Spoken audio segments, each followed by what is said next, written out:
ஜெயலலிதா சொத்து குவிப்பு வழக்கில் அரசு வக்கீலாக பவானி சிங்கை நீக்க கோரிய மனுவில் இரு நீதிபதிகள் அமர்வில் இருவேறு உத்தரவுகள் பிறப்பிக்கப்பட்டதால் இவ்வழக்கு 3 நீதிபதிகள் கொண்ட அரசியல் சாசன அமர்வுக்கு மாற்றப்பட்டுள்ளது. ஜெயலலிதா சொத்து குவிப்பு மேல்முறையீட்டு வழக்கில் அரசு வக்கீலாக பவானி சிங் ஆஜராவது செல்லாது என்று அறிவித்து அவரை நீக்க வேண்டும், தன்னையும் ஒரு மனுதாரராக சேர்க்க உத்தரவிட வேண்டும் என்று கோரி திமுக பொதுச் செயலாளர் தாக்கல் செய்த வழக்கில் புதனன்று தீர்ப்பு ஒத்தி வைக்கப்பட்டிருந்தது. இவ்வழக்கு உச்சநீதிமன்றத்தின் நீதிபதிகள் மதன் பி லோக்கூர், பானுமதி ஆகியோர் கொண்ட அமர்வில் விசாரணைக்கு வந்தது. அப்போது பவானி சிங் நியமனம் செல்லாது என்று மதன் பி லோக்கூரும் செல்லும் என்று நீதிபதி பானுமதியும் கூறினர். இரு நீதிபதிகளின் உத்தரவில் வேறுபாடுகள் ஏற்பட்டதை அடுத்து இவ்வழக்கு உச்சநீதிமன்றத்தின் 3 நீதிபதிகள் கொண்ட அமர்வுக்கு மாற்றி பரிந்துரை செய்யப்பட்டது. பவானி சிங்கை நீக்க கோரும் வழக்கில் இன்று தீர்ப்பு வரும் என்று எதிர்பார்க்கப்பட்ட நிலையில் திடீர் திருப்பமாக இவ்வழக்கு வேறு அமர்வுக்கு மாற்றப்பட்டுள்ளது. 2G ஸ்பெக்ட்ரம் ஊழல் வழக்கு இறுதிக்கட்ட வாதம் புதனன்று துவங்கியது. ஆனால் இரு தரப்பினரும் அவகாசம் கேட்டதால் மே 25ஆம் தேதிக்கு விசாரணை ஒத்தி வைக்கப்பட்டது. முன்னாள் தொலைத்தொடர்புத்துறை அமைச்சர் ராஜா, திமுக MP கனிமொழி மற்றும் 14 பேர் 3 நிறுவனங்கள் மீது இவ்வழக்கில் குற்றம் சாட்டப்பட்டிருந்தது. கடந்த 24ஆம் தேதி சாட்சிகளின் வாக்குமூலங்களை பதிவு செய்யும் பணி முடிவடைந்த நிலையில் புதன்கிழமை அன்று சிறப்பு நீதிமன்ற நீதிபதி OP ஷைனி முன்னர் வக்கீல்களின் இறுதிக்கட்ட வாதம் துவங்கியது. ராஜா, கனிமொழி உள்ளிட்டோர் நேரில் ஆஜராகியிருந்தனர். அரசு தரப்பு வக்கீல் ஆனந்த் குரோவர் வாதத்தை துவக்கினார்.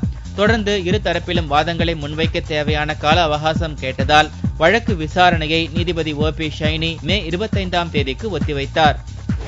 பிரதமரை தவறாக வழிநடத்தினார் ராஜா என்று CBI குற்றம் சாட்டியுள்ளது. புதன்கிழமை அன்று தில்லி CBI சிறப்பு நீதிமன்றத்தில் ஸ்பெக்ட்ரம் வழக்கின் இறுதி வாதம் துவங்கியது. அப்போது CBI தரப்பில் ஆஜரான வக்கீல், அமைச்சராக இருந்த ராஜா அப்போதைய பிரதமர் மன்மோகன் சிங்கை தவறாக வழிநடத்தினார், தகுதியற்ற நிறுவனங்களுக்கு அலைக்கற்றையை ஒதுக்கினார் என்று குற்றம் சாட்டப்பட்டது. ஏல தேதியை முன்கூட்டியே நிர்ணயித்ததாகவும் ராஜா மீது குற்றம் சாட்டப்பட்டுள்ளது. ஆந்திர போலீசார் மீது கொலை வழக்கு பதிவு செய்யப்பட்டுள்ளதாக மாநில DGP தெரிவித்துள்ளார். ஆந்திர வனத்துறை பகுதியில் நடைபெற்ற துப்பாக்கிச் சூட்டில் 20 தமிழக கூலி தொழிலாளர்கள் கொல்லப்பட்டனர். இது தொடர்பாக ஆந்திர மாநில போலீசார் மற்றும் வனத்துறையினர் மீது சந்திரகிரி போலீஸ் நிலையத்தில் வழக்கு பதிவு செய்யப்பட்டுள்ளதாக DGP ராமுடு தெரிவித்துள்ளார். தமிழகம் மற்றும் புதுச்சேரியில் மழை தொடரும் என்று சென்னை வானிலை ஆய்வு மைய இயக்குநர் ரமணன் தெரிவித்துள்ளார். சென்னையில் செய்தியாளர்களை சந்தித்த சென்னை மண்டல வானிலை ஆய்வு மைய இயக்குநர் ரமணன் மழை தொடரும் என்றும் சில இடங்களில் கனமழை இருக்கும் என்றும் புதனன்று கூறினார். தமிழகம் மற்றும் புதுச்சேரியில் அநேக இடங்களில் நாம் மழை எதிர்பார்க்கலாம், ஓரிரு இடங்களில் கனமழையும் இருக்கக்கூடும். சென்னை நகரை பொறுத்தவரை வானம் மேகமூட்டத்துடன் இருக்கும். நகரில் ஒரு முறை மழை வருவதற்கான வாய்ப்புண்டு.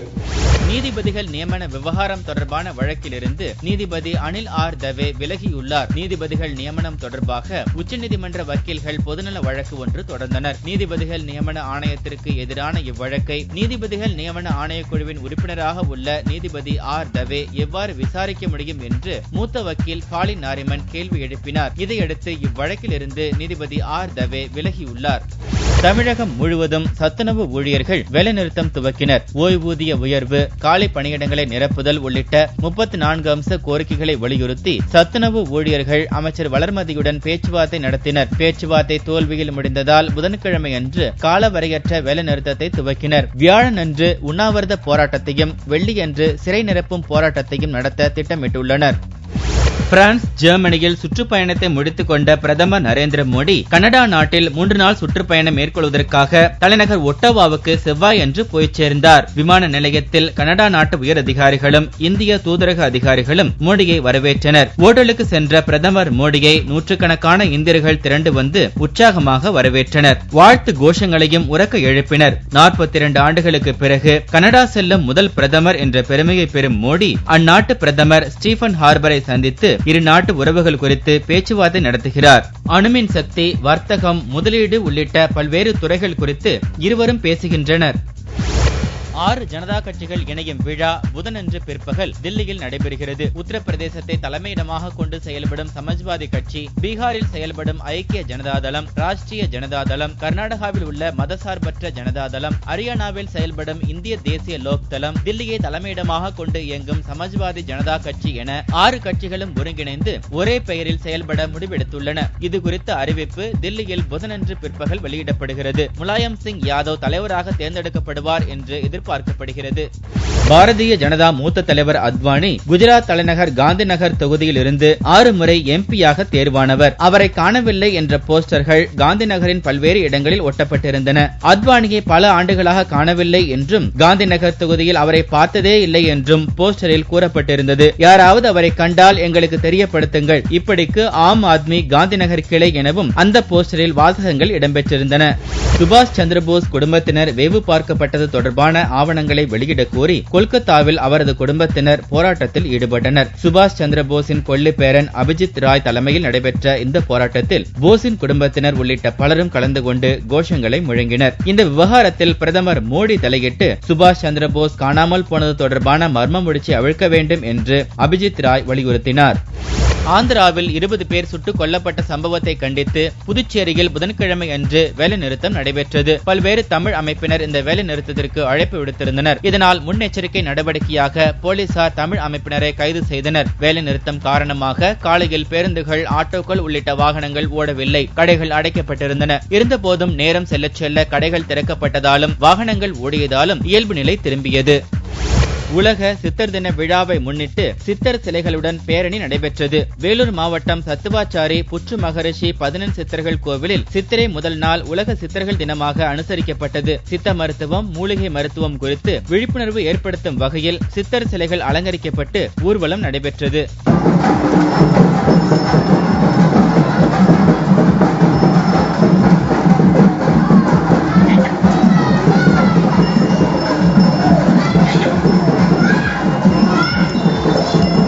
தங்கள் மீதான அவப்பெயரை நீக்கும் வகையில் 2 திருநங்கைகள் ஆட்டோ ஓட்டி தன்னம்பிக்கையின் எடுத்துக்காட்டாக விளங்குகின்றனர். திருநங்கைகள் என்றாலே பாலியல் தொழில் செய்வது, வசூல் செய்வது என்ற நிலையை மாற்றும் வகையில் தஞ்சையைச் சேர்ந்த ராகினி, சத்யா என்னும் 2 திருநங்கைகள் ஆட்டோ ஓட்டி தன்னம்பிக்கையுடன் வாழ வழிகாட்டுகின்றனர். ஏப்ரல் 15ஆம் தேதி உலக திருநங்கைகள் தினம். திருநங்கைகளை பொறுத்த வரைக்கும் மக்கள் மத்தியில் எப்படி இருந்தாக்கா, ஏதாவது கடையா போய் வசூல் பண்றது, பாலியல் தொழில் பண்றாங்க அப்படின்னு சொல்லி ஒரு கெட்ட இது இருந்துச்சு.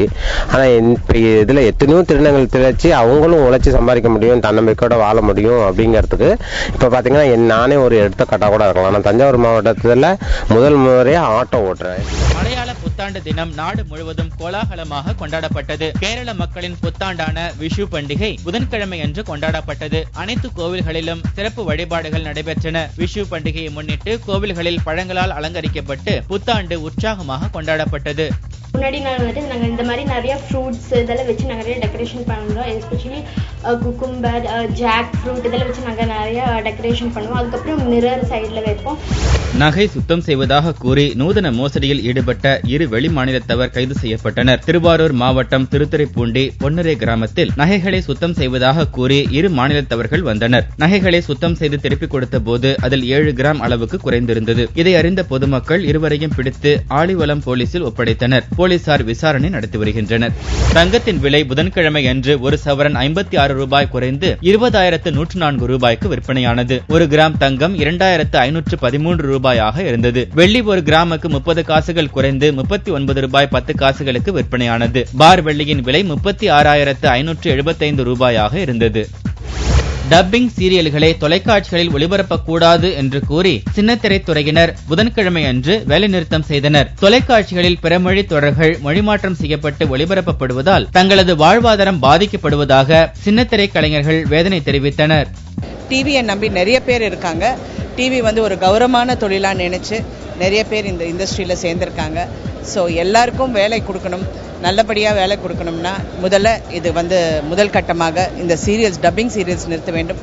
இங்கே இருக்கிற தொழில்நுட்ப கலைஞர்களும் நடிகர்களையும் வாழ வைங்கள், அவ்வளவுதான் நாங்கள் கேட்கிறோம்.